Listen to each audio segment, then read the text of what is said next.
Mateus capítulo 3.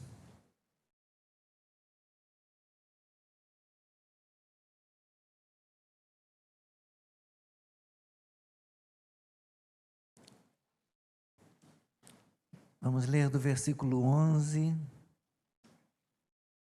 ao versículo 15. Tem um desafio por causa da hora, mas desejo entregar toda a mensagem esta manhã. Eu batizo vocês com água para arrependimento, mas aquele que vem depois de mim é mais poderoso do que eu, do qual não sou digno de carregar as sandálias. Ele os batizará com o Espírito Santo e com fogo. Ele tem a pá em suas mãos, limpará a sua eira e recolherá o seu trigo no celeiro, porém queimará a palha num fogo que nunca se apaga. Por esse tempo, Jesus foi da Galiléia para o rio Jordão, a fim de que João o batizasse. João, porém, quis convencê-lo a mudar de ideia, dizendo: eu é que preciso ser batizado por você, e você vem a mim? Mas Jesus respondeu: deixe por enquanto, porque assim nos convém cumprir toda a justiça. Então, ele concordou. Obrigado, Senhor, pela leitura da Tua palavra, pela mensagem, ó Deus, desta manhã. Nos quedamos agora como Maria, ávidos, desejosos de ouvir a Tua voz e de aprender com a Tua palavra. Edifica a nossa vida e que o Senhor seja glorificado e que este Teu servo seja usado. Em nome de Jesus, amém. Podeis sentar.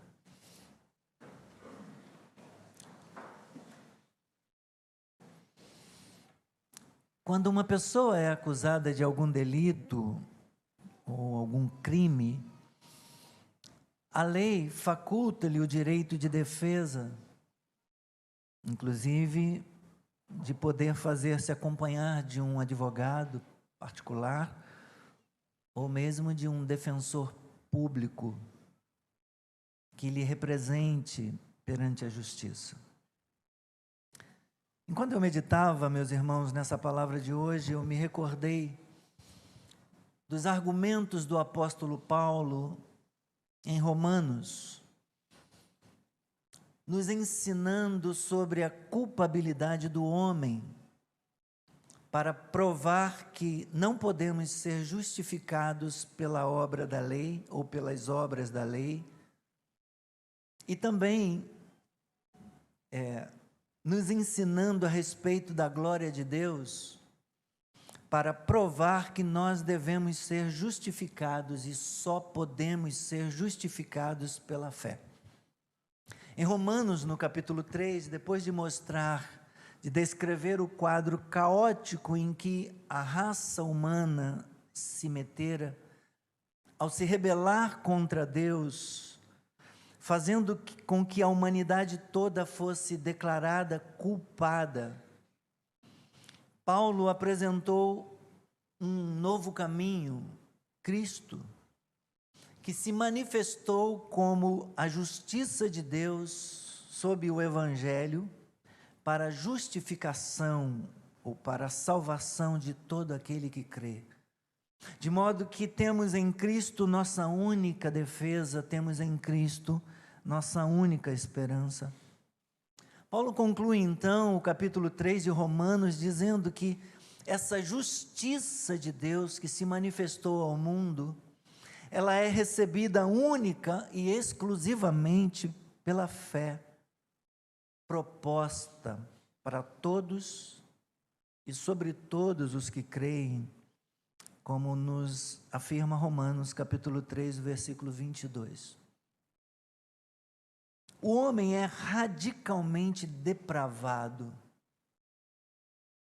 E a palavra depravação ou depravado significa perverso, corrupto, mau, maldoso.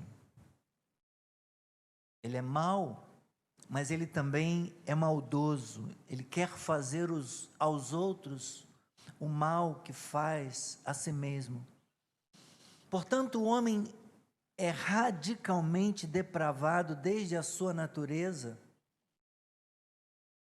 e somente o poder sobrenatural de Deus, por sua graça, pode abrir os corações e as mentes do homem, pode conceder arrependimento, pode dar-lhe a fé que leva à salvação.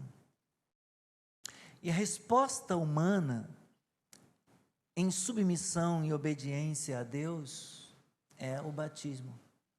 É o Espírito Santo quem realiza um testemunho interno. É o Espírito Santo quem convence o homem, quem convence o ser humano do pecado, da justiça e do juízo. É o Espírito Santo quem conduz o homem a ouvir a palavra e começa a trabalhar a sua consciência, dizendo: essa palavra é para você. Você já pensou nisso? Você precisa disso. Deus está falando com você. Então, é somente mediante o Espírito que uma pessoa pode tomar a decisão de abrir o seu coração, abrir a sua mente para ouvir a verdade. É obra do Espírito trazer, levar o ser humano, levar um homem e uma mulher ao arrependimento, a reconhecer a sua condição, a sua pecaminosidade e a sua necessidade de Deus. É o Espírito quem concede a fé, através da regeneração, do novo nascimento, quem vai conceder a fé que vai levar essa pessoa a crer, vai levar essa pessoa à salvação. Portanto, essa é a obra do Espírito Santo, agindo através da graça na vida da pessoa e da obra da cruz. A parte nossa, a parte do ser humano, a resposta humana em submissão e obediência a Deus é o batismo nas águas ordenado nas Escrituras. Quero falar rapidamente com você sobre essa tal justiça de Deus que se manifestou no mundo como a única esperança para que o homem possa viver eternamente. O início do ministério de Jesus foi marcado pelo seu batismo. Para nós, isso é sempre uma questão intrigante. Por que Jesus precisou ser batizado? Queria pensar um pouco com você nesta manhã. E enquanto meditava, eu fiquei pensando na posição difícil de João Batista, né? Porque o texto começa com João realizando o batismo no Jordão. Ele está no deserto, batizando, e Jesus vem a ele para ser batizado. Por isso eu comecei a ler no versículo 11, eu queria falar do batismo de Jesus, mas comecei a ler ainda da parte que João Batista está realizando o batismo no deserto. Então ele diz para aqueles que vêm a ele para serem batizados: eu batizo vocês com água. E ele diz para que servia aquele batismo: eu batizo vocês com água para arrependimento, mas tem um outro batismo que vocês vão precisar passar. Depois de mim vem alguém, aquele que vem depois de mim é mais poderoso do que eu, do qual não sou digno de carregar as sandálias deles. Vocês vão precisar conhecer e provar o batismo de Jesus. Ele é poderoso para fazer o batismo do Espírito Santo e também o batismo do juízo, é o batismo de fogo, como ele diz aqui. Ele batizará, não sou digno de carregar as sandálias deles, ele os batizará com o Espírito Santo e com fogo.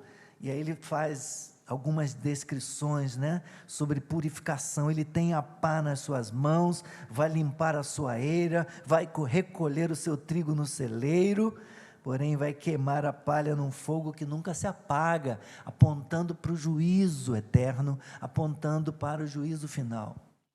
Então João João Batista tem aqui um momento de crise, quando Jesus vem a ele para que João o batizasse. Por esse tempo, versículo 13, Jesus foi da Galiléia para o Rio Jordão, a fim de que João o batizasse. João sabe que o batismo é para arrependimento. E então, João, porém, quis convencer Jesus a mudar de ideia, dizendo: eu que preciso ser batizado, como é que você vem a mim? Você tem que se arrepender de quê? Não tem pecado. Eu é que preciso ser batizado por você. Como é que isso é possível? Espantoso para ele. E a vinda de Jesus a nós também, a possibilidade de nos aproximarmos de um ser perfeito, de um ser sem mácula, sem mancha, sem qualquer pecado, de um ser impecável. Só existiu um homem impecável no mundo, e esse homem se chama Jesus. Então nós sabemos da impecabilidade de Jesus, mas nós sabemos da culpabilidade nossa. Ele não tem pecado, ele não tem culpa, nós temos culpa, nós temos pecado. Então João entra nessa crise. Como pode então ele vir a mim? Como pode ele, o Santo de Deus, vir até um pecador como eu? Era necessário. Na verdade, meus irmãos, se Jesus não tivesse vindo e morrido na cruz, ninguém poderia ir a Deus, ninguém poderia se relacionar com Deus. A noção do propósito de Jesus em ser batizado fica evidente na resposta que ele deu a João Batista. Após João tentar impedir que Jesus fosse por ele batizado, afirmando que não era necessário, porque ele não tinha do que se arrepender. E se o batismo é para arrependimento, então, como é que pode você vir a mim? Mas Jesus respondeu que era necessário, era preciso que ele fosse batizado, para assim, como diz o versículo 15, cumprir toda a justiça. A questão é, se Jesus é justo, e nós sabemos que em que sentido era necessário que ele cumprisse toda a justiça? Cumprir toda a justiça, meus irmãos, aqui, quer dizer completar tudo que faz parte de um relacionamento de obediência a Deus.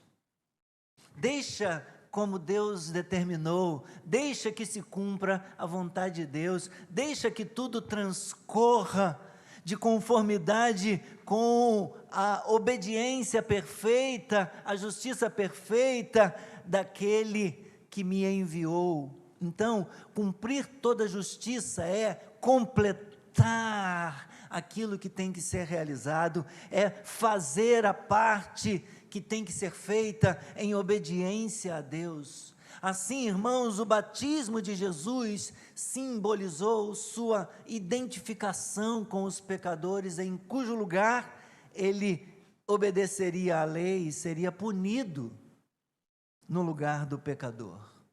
O escritor J.I. Packer, ele diz que o batismo de Jesus proclamou que ele viera para tomar o lugar do pecador sob o julgamento punitivo de Deus. Para que se cumprisse toda a justiça, Jesus tinha de identificar-se com o seu povo como aquele que levava os seus pecados, ou os pecados do seu povo. Paulo compartilha conosco um texto na sua segunda carta, 2 Coríntios, segunda carta de Paulo aos Coríntios, no capítulo 5. Se você quiser abrir, pode abrir, mas se não quiser, deve confiar no que eu vou ler, no texto que eu vou ler. Mas diz assim o texto em 2 Coríntios capítulo 5, versículo 21, aquele que não conheceu o pecado, Deus o fez pecado por nós, para que nele fôssemos feitos justiça de Deus. Aquele que não conheceu o pecado, de quem que Paulo está falando?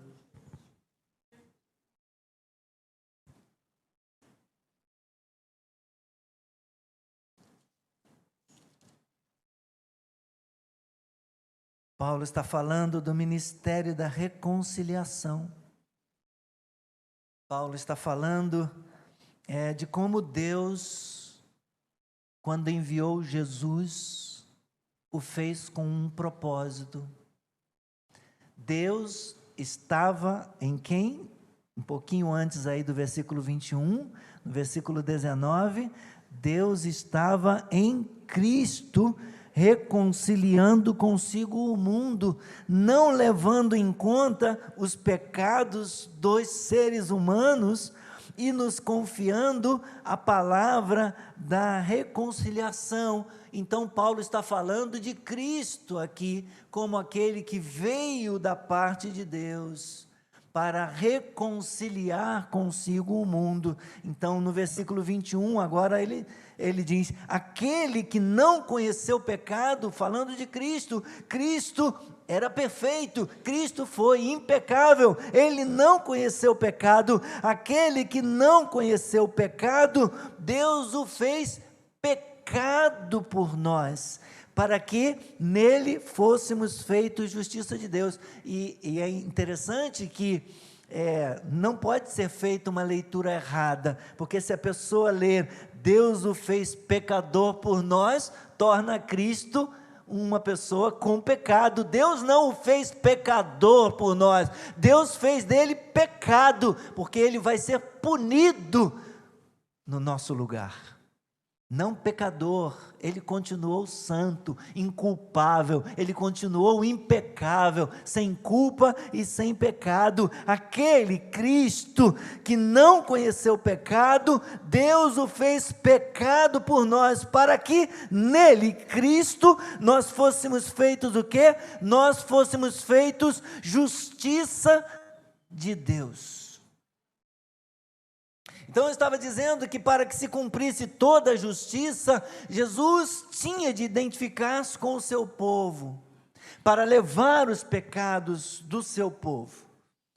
Então, meus irmãos, em teologia, isso se chama substituição legal expiatória.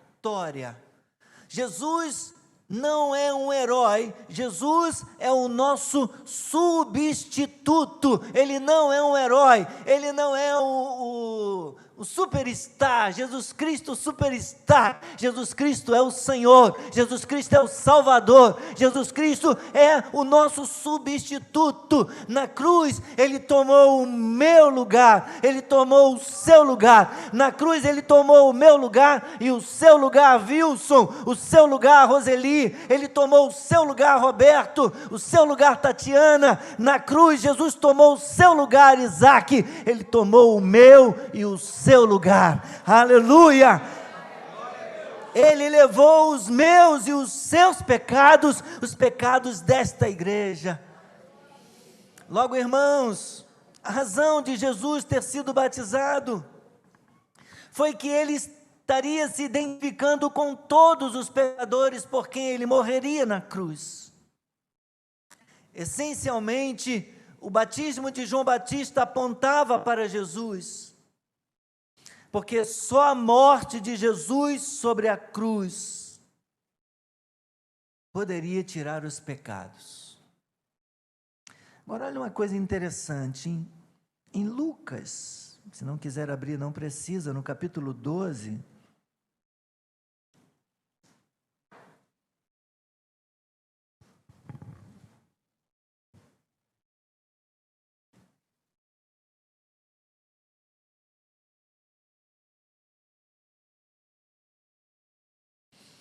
Olha como Jesus se referiu à sua morte. No versículo 50 do capítulo 12.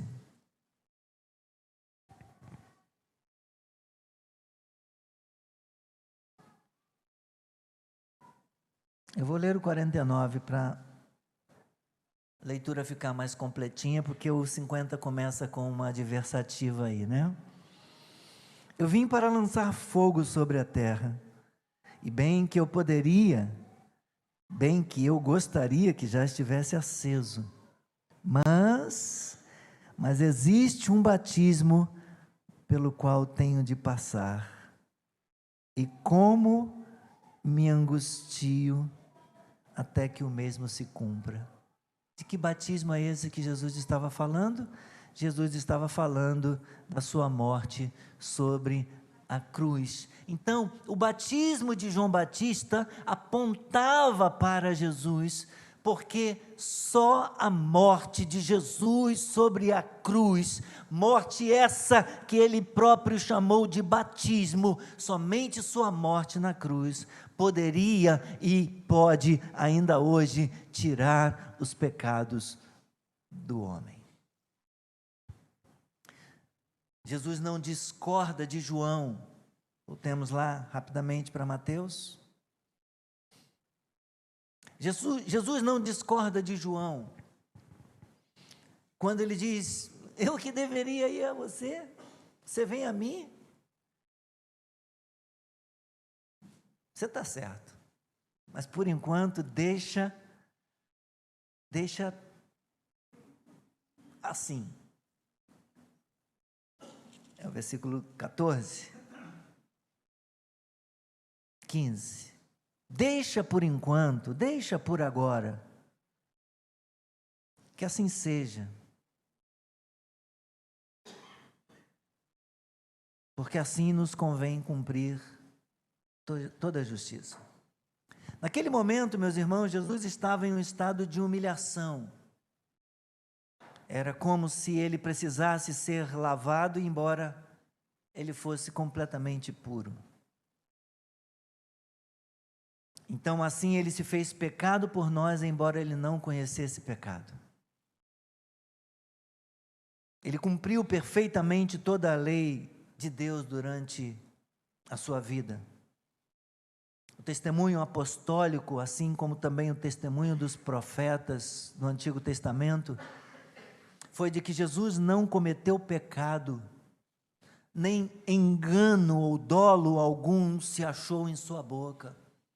1 Pedro 2:22, conforme Isaías 53:9. Jamais houve na vida de Jesus, meus irmãos, mal ou maldade. Jamais houve na vida de Jesus engano ou fraude. O próprio Jesus, ele reivindicou isso quando perguntou para os judeus, no embate com eles, quem dentre vocês me convence de pecado?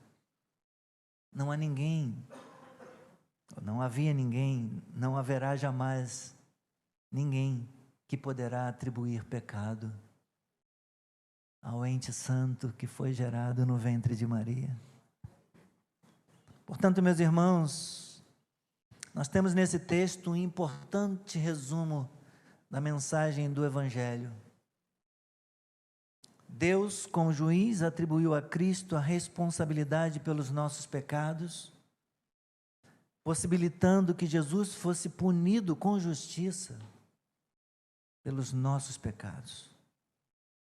Jesus foi nosso substituto, tendo aceito receber a pena do pecado em nosso lugar. Então, para concluir, queridos, eu quero dizer que, uma vez mais, ou uma vez que Jesus é o nosso substituto, nós não precisamos temer a ira e o castigo de Deus por causa dos nossos pecados. Nós somos lavados pelo sangue do Cordeiro, que preparou as águas batismais para nós. E é assim, irmãos, que devemos seguir em obediência até que se cumpra toda a justiça de Deus.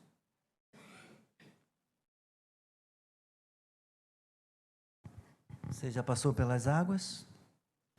Se você ainda não passou pelas águas, se você ainda não crê em Jesus como Senhor e Salvador, então ainda te falta a experiência da justiça de Deus. Mas se você tiver fome e sede dessa justiça, então venha a Cristo, renda-se a Ele, e você será saciado, como promete o Evangelho. Bem-aventurado aquele que tem fome e sede de justiça, porque serão saciados, porque serão fartos.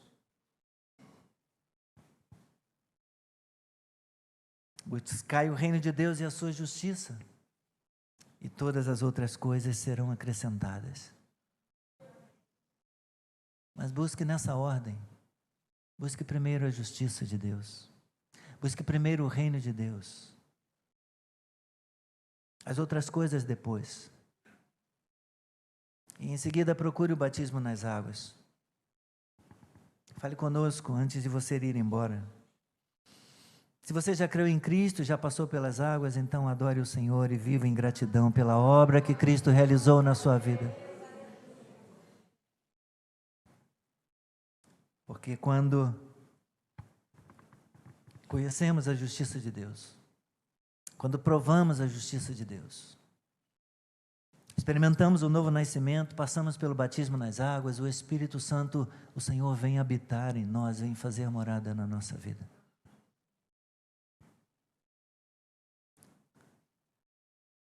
Se isso ainda te falta, quero encorajar você.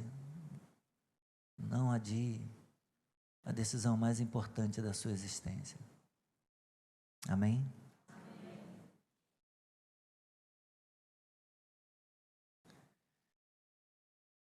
Eu estou relutando com algo que o Senhor me traz ao coração.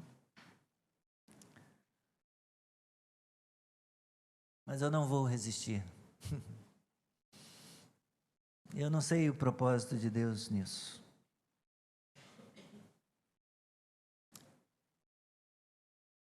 Tinha uma irmã na nossa igreja em Nova Iguaçu, uma irmã de muitos anos, antiga, na igreja de Nova Iguaçu.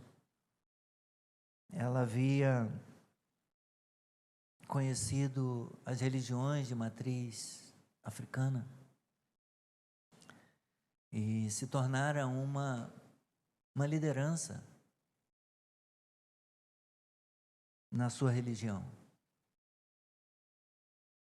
E era coisa pesada.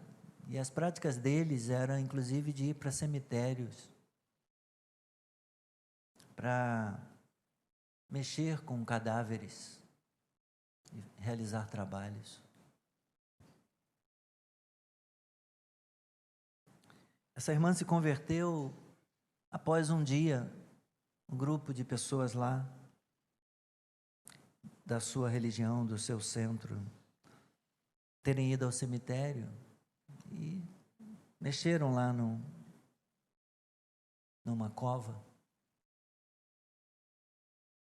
E quando iam tocar em um dos corpos, a entidade falou: não faça isso. Essa não. E por que não? Porque essa vida aí não nos pertence.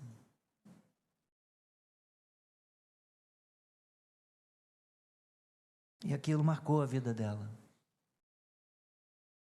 Ela falou: mas como é que é isso? Nós fizemos tantas vezes isso.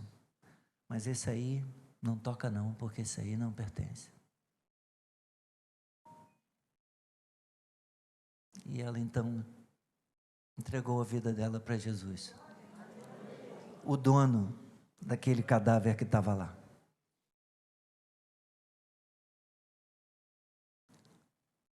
Porque, meus irmãos, a partir do momento que Ele nos escolhe, que Ele nos redime, que Ele nos lava, que Ele nos limpa, que Ele entra na nossa vida, nele vivemos, nos movemos, existimos, e até os nossos ossos pertencem a Ele. Um dia Ele voltará, e Ele vai ordenar a esses ossos que ressuscitem, Ele vai ordenar que esse corpo seja transformado e vai virar um corpo glorificado para a glória dele. Nós pertencemos a Jesus Cristo. Aleluia!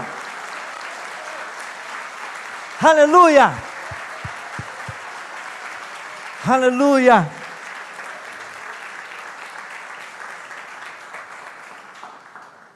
E aqueles que são de Cristo, o maligno não toca, ainda que seja nos ossos. Entregue a sua vida para Jesus, renda-se a Ele, reconheça-o como Senhor, Salvador da sua vida, receba o perdão dos seus pecados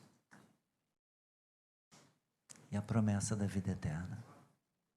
Vamos orar. Obrigado, Senhor, damos graças a Ti, ó Deus, pela Tua palavra,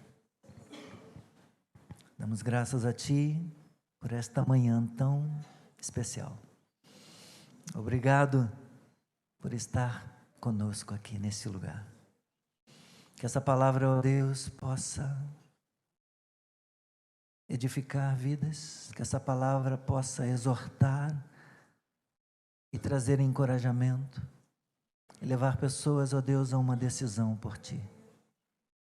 Em o Teu nome nós oramos.